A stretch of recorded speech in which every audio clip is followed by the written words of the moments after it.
हम कहते हैं कि देवताओं की जीवन में दुख नहीं, लेकिन भगवान शंकर को कई बार अपने तप से उठकर जाना पड़ता है युद्ध लड़ने। ब्रह्मा जी को कई बार राक्षसों से युद्ध लड़ना पड़ता है। भगवान स्वयं गरुड़ पर बैठकर न जाने कितनी बार, न जाने कितनी योनियों में जन्म लेते हैं, न जाने कितनी बार युद्ध लड़ते हैं। इसलिए सज्जनों, अब भी समय है।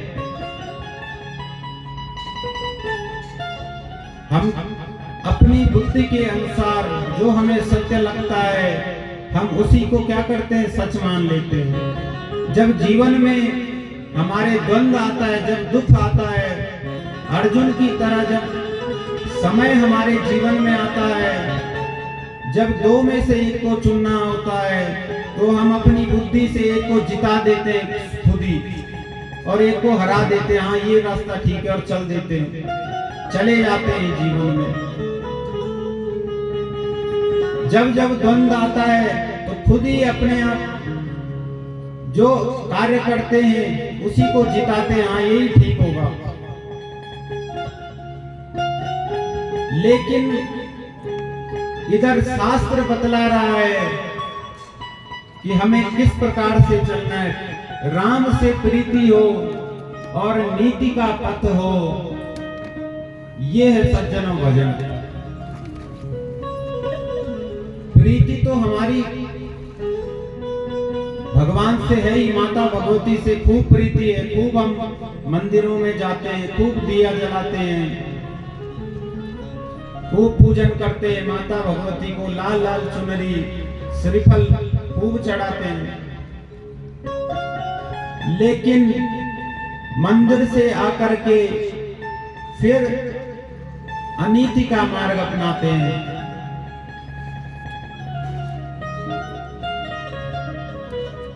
एक सज्जन मंदिर में खड़े थे,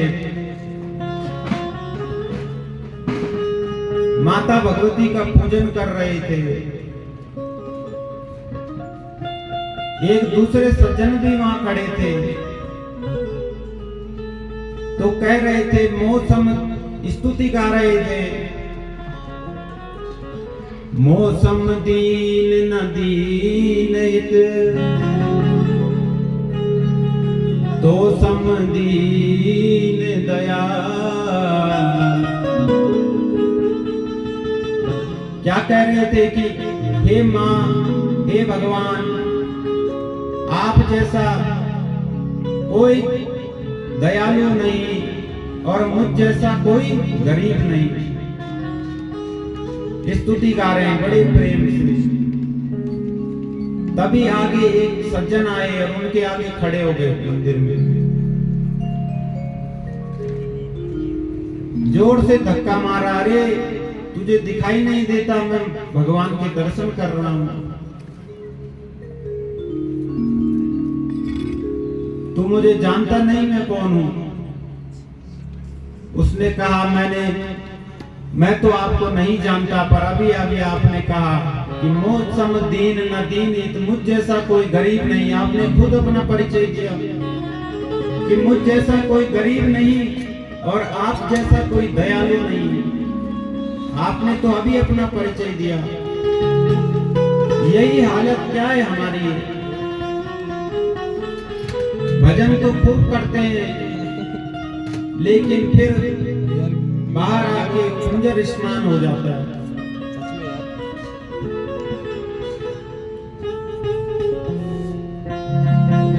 इसलिए उस माँ से अपने मांगों की झड़ी न लगाएं हम। केवल क्या कहें, हे माँ हमें धर्म में लगाइए, क्योंकि ये तो धर्मस्ततो जया, धर्म से ही हम जीत सकते हैं सब कुछ। अन्यथा कोई भी ऐसा मार्ग नहीं जो हम परम सुख आनंद की प्राप्ति कर सकते हैं। कुछ क्षण का सुख हम पा सकते हैं इस संसार से। संसरति इति संसारा, ये संसार क्या है जो हर पल सरक रहा है, हर पल ये खिसक रहा है और हम इसे पकड़ने का सोच रहे हैं कि ये पकड़ में आ जाए। लेकिन जब सब कुछ हाथ से, जब तब पछताए क्या हो जब चिड़िया चुग गई खेत, तब क्या फायदा सज्जनों। क्योंकि ये जो भागवत में जो 4 अक्षर है ना, भागवत, ये क्या है, हमारे 4 आश्रम होते हैं, ब्रह्मचर्य, गृहस्थ, वानप्रस्थ और संन्यास। पहला आश्रम क्या है, ब्रह्मचर्य। ब्रह्मचर्य में ही भक्ति की जा सकती है। कई लोग सोचते हैं बुढ़ापे में भक्ति करेंगे। जो शुरू के 25 वर्ष हैं, यदि उन 25 वर्षों में किसी ने भक्ति नहीं की तो आगे चल के वो भक्ति क्या रहेगी, डगमग रहेगी। वो भक्ति तो होगी लेकिन उस स्तर तक वो नहीं जा सकता है। फिर आता है गृहस्थ। गृहस्थ में क्या करना चाहिए, ज्ञान का अर्जन करना चाहिए। फिर आता है वानप्रस्थ 50 से 75, जिसमें क्या आना चाहिए, वैराग्य का अभ्यास करना चाहिए, संसार को छोड़ने का अभ्यास। घर पर ही रहकर भगवान के चरणों में, माता भगवती के चरणों में हम लगे रहे। ये क्या है, वानप्रस्थ 50 से 75 वर्ष तक। और जो अंतिम अक्षर है भागवत का मतलब तारण, 75 से फिर 100 की जो आयु है उसमें क्या हो जाना चाहिए, तारण। कहने का अर्थ है हमें बचपन से ही अपने जो छोटे छोटे बच्चे, उन्हें भी कथाओं में, सत्संग में लेकर जाना चाहिए। उन्हें अपने धर्म ग्रंथों के विषय में बताना चाहिए, पढ़ाना चाहिए, जिससे वो सीढ़ी दर सीढ़ी, क्योंकि पहले भक्ति, ज्ञान, वैराग्य और फिर तारण, ये है 4 शब्द भागवत के। और इधर से आश्रमों के क्रम में हम चले तो ब्रह्मचर्य, गृहस्थ, वानप्रस्थ और संन्यास आश्रम। तो